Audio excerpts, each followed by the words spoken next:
Today we're going to be talking about the Vedic New Year chart for the USA. This is a new energy that starts today and will give us insight as to what's coming up in the coming months.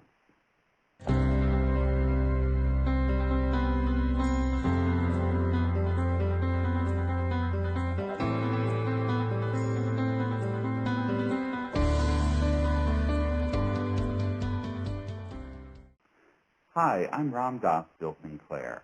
And before we get started, I'd like to invite you to subscribe to my channel and like this video so that we can stay in touch. Today we're going to be talking about the Vedic New Year chart for the United States. So every year, when on the new moon in the sign of Pisces, this is when we mark the Vedic New Year. It's a new beginning.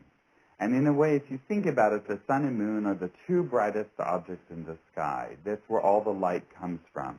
And Pisces is a sign of purity and cleansing.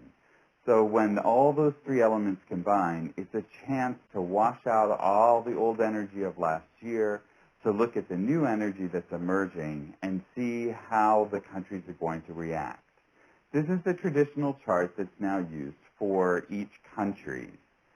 To get a better sense of the immediate energy, in addition to the transits and the dasha periods that we look at, we take the new moon chart in Pisces as a beginning point for the year. So this year I want to start by talking a little bit. I looked at last year's chart and I said, well, how does this, what is it looking back on the year that we can learn?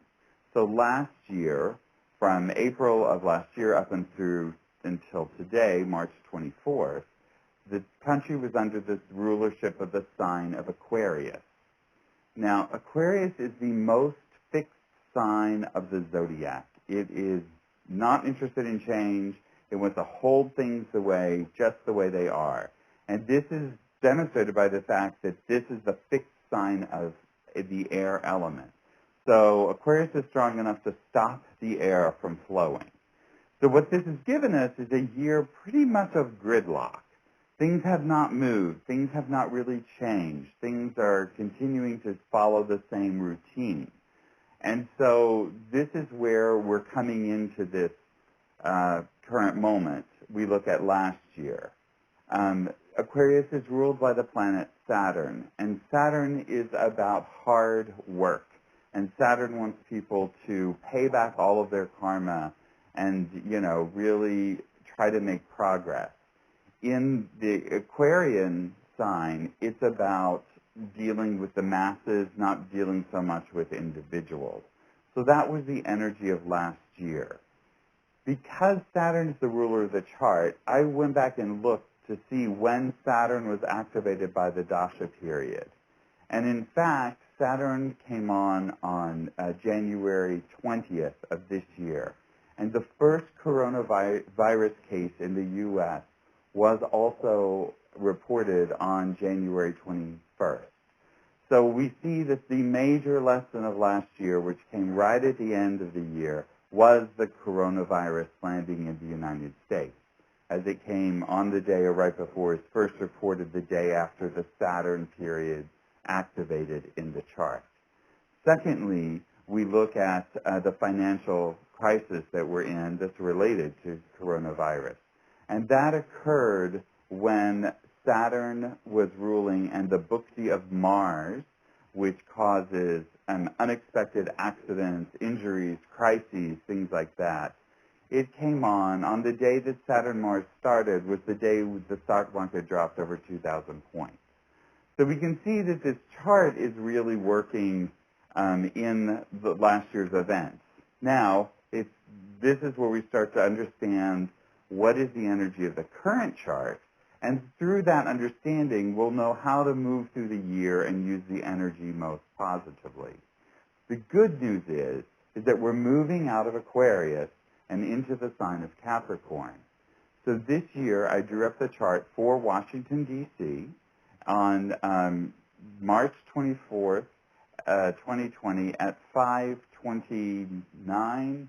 Sorry, let me look at my chart. 5:28 in the morning, and that's when the new year began. I'll put all that date in the comments below, so if you want to draw your own chart, you can. And what this tells us is that Capricorn is rising this year. Now, Capricorn is also ruled by Saturn, so we can see there's going to be a continuation of the events, as is to be expected, of where we are coming from. But the difference is that Capricorn is a sign of energy and action. Capricorn wants to move forward always. It's what we call a movable or a cardinal sign. So this is different from the fixed sign that just wants to keep things the way they are. That idea of intransigence, of stubbornness, of not really moving, is not going to move forward. Starting today, things are going to have to move forward in the country on all levels. So this is the first theme of the year, is that we're moving into a time of change. At the same time, we have Saturn placed in Capricorn, which is his own sign.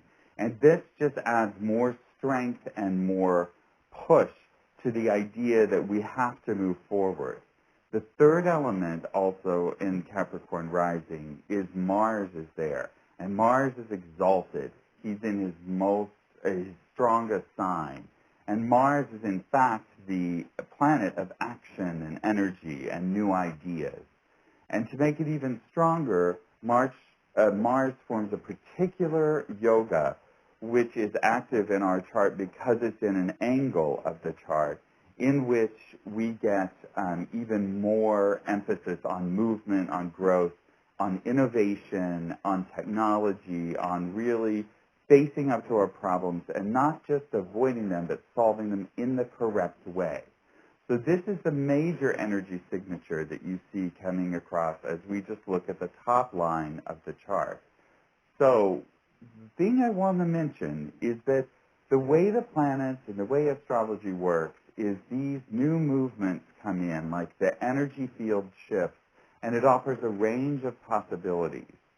Within that range, it's up to us as individuals and as a collective whole to advocate for the way we want this to really move in. So, for example, Mars, when it's strong, he has two potentials. He can really turn and learn lessons about himself and do self-purification and really go to the highest answer to really seek the best outcome for everybody. Or he can go negative and he can use more his brutish impulse to, like this could be an invitation to go to war. It's interesting that we've started to use the war on the virus imagery. I would expect that will continue, which is fine. We can go to war with the virus. I just don't want us to then think that war is the answer and we tend to, engage in wars over, financial wars or things like that. It's interesting the U.S. chart is very strongly warlike because Mars rules Tuesday, and we always elect our officials on Tuesday. So we're really quick on the trigger on this. And so my hope is that this will be the higher Mars that's really about self-understanding and developing our higher path, to be a leader of the world in the right direction. Now, there is one thing I want to mention. There's a technique we use in astrology where the houses and signs are not equal. Every sign does not fill one house. It's called the ascendant point is used. This is a technical thing I'm just adding. So I look at that chart because what this tells us is it tells us where the planet's energy is going to manifest, like what area of life. And it may align with the sign that it's in, but it may also be in a different house. So the sign gives us the quality of the energy it's going to have. And then the area that it manifests, we look at the house separately. As I look at this chart, Saturn, Mars, and Jupiter are all in the 12th house. And for those of you who are familiar with astrology, the 12th house means the house of loss. But another way to look at this is that this is a house where you exert a lot of energy, but the payoff doesn't come right away. It's kind of the house, you could call it, of like paying it forward. The other indication about that house is it's the house of isolation. and distancing and be withdrawing from society. So you can see immediately that the chart ruler Saturn and the planet placed in the first house, Mars, are both going to give those kinds of results. So we'll begin the year in isolation, in social distancing, in, that area. And the efforts we make now will pay off in the future.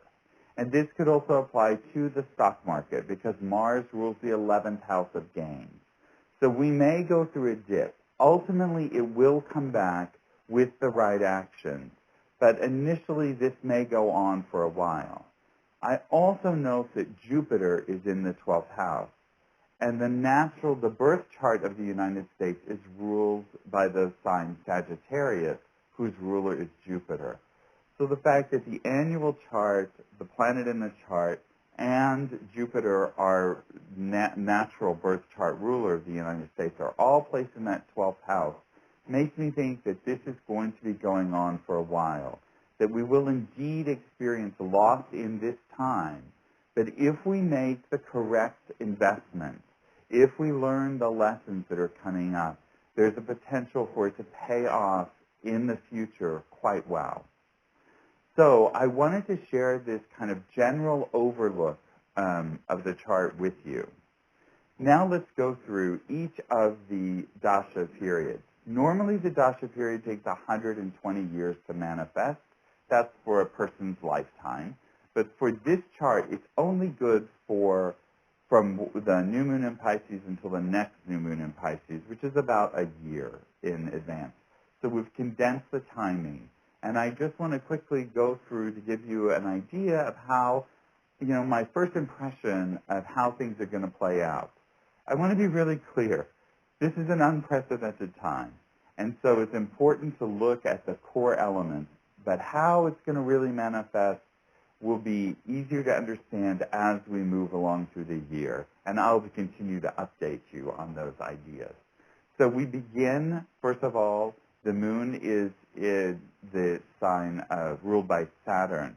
And so we'll have a continuation of still that fixity, but you'll start to see things change up.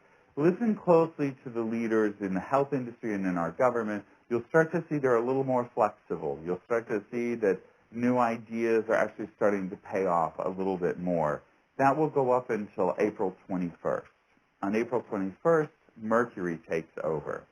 Now, Mercury is in a very positive position this year. And he, in the equal house chart that I was talking about, is in the first house. He rules the lungs, and he's a natural indicator of health.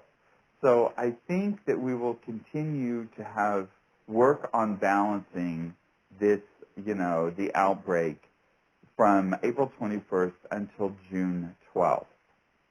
Now, so this time is when we will start to see some advances. My real hope is that because Mercury can balance things and change quickly, that if we all continue this isolation, we will achieve that flattening of the curve that we're setting up now, and hopefully we cannot overwhelm the health system and keep going on. That looks very positive to me. On June 12th, Ketu takes over.